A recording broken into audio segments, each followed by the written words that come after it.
வணக்கம். ட்ரிபிள் அகாடமிலிருந்து ஜோதிட ஆஸ்பத்திரி ராஜன் நான் பார்க்க இருக்கும் தலைப்பு கோபத்தை தூண்டும் கிரகங்கள் எவை தெரியுமா?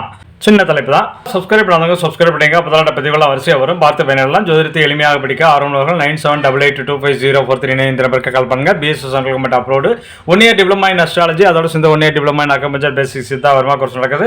2025-26 ஆண்டிற்கான வகுப்புகள் ஆரம்பமாக இருக்கிறது. அட்மிஷன் நடைபெறுகிறது. ஆகவே அனைவரும் சேர்ந்து பயனடைங்கள். இப்பொழுது தலைப்புகளை போலாம். கோபத்தை தூண்டும் கிரகங்கள் எவை தெரியுமா? கோபத்தை தூண்டும் கிரகங்களில் குறிப்பிடத்தக்க இடத்தை பிடிப்பது செவ்வாய். செவ்வாய் தான் கோபகாரகன் என்பது. அதனால்தான் செவ்வாயை போர் கிரகம் என்றும் சொல்வார்கள். இதே செவ்வாய் லக்னத்தில் காணப்பட்டால் அதிக கோபத்துடன் காணப்படுவார்கள்.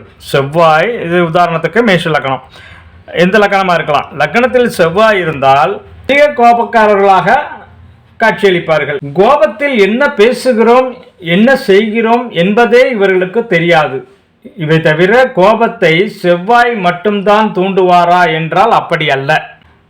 கோபத்திற்கு செவ்வாய் முழு முதற் காரணம் என்றாலும் குறிப்பிடப்பட்டுள்ள சில இடங்களில் கிரகங்கள் ஒரு ஜாதகத்தில் வீற்றிருந்தாலும் கூட அவருக்கு கோபம் பெரிய அளவில் ஏற்படும். அதன் அடிப்படையில் கிரகங்களின் ராஜாவான சூரியன், ராஜகிரகம் அப்படி சொல்றோம் இல்லையா, ராஜகிரகமான சூரியன் லக்னத்தில் ஏதாவது ஒரு லக்னமா இருக்கலாம். அந்த லக்னத்தில் சூரியன் இருந்து கோபக்காரங்களா இருப்பாங்க.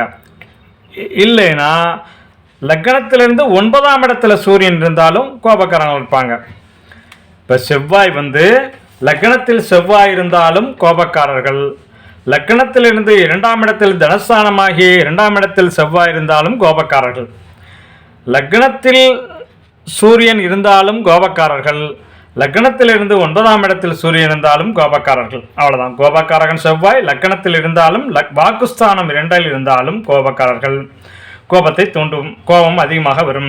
ராஜகிரகம் சூரியன் லக்னத்தில் இருந்தாலும் பாக்கியஸ்தானம் 9இல் இருந்தாலும் இயல்பிலேயே இவர்கள் கோபக்காரர்கள். தங்கள் ஜாதகங்களில், தங்கள் குடும்ப ஜாதகங்களில் இந்த மாதிரியான கோபத்தை தூண்டும் கிரகம் அமைப்பு உள்ளதா என்பதை பார்த்து கொண்டு அவர்கள் வாழ்வியல் தங்களுடைய கோபத்தை குறைத்து கொண்டு வாழ்வியல் ஆரோக்கியமாக வாழுங்கள், ஆனந்தமாக இருங்கள். வாழ்க வளமுடன், வாழிய பல்லாண்டு. நன்றி.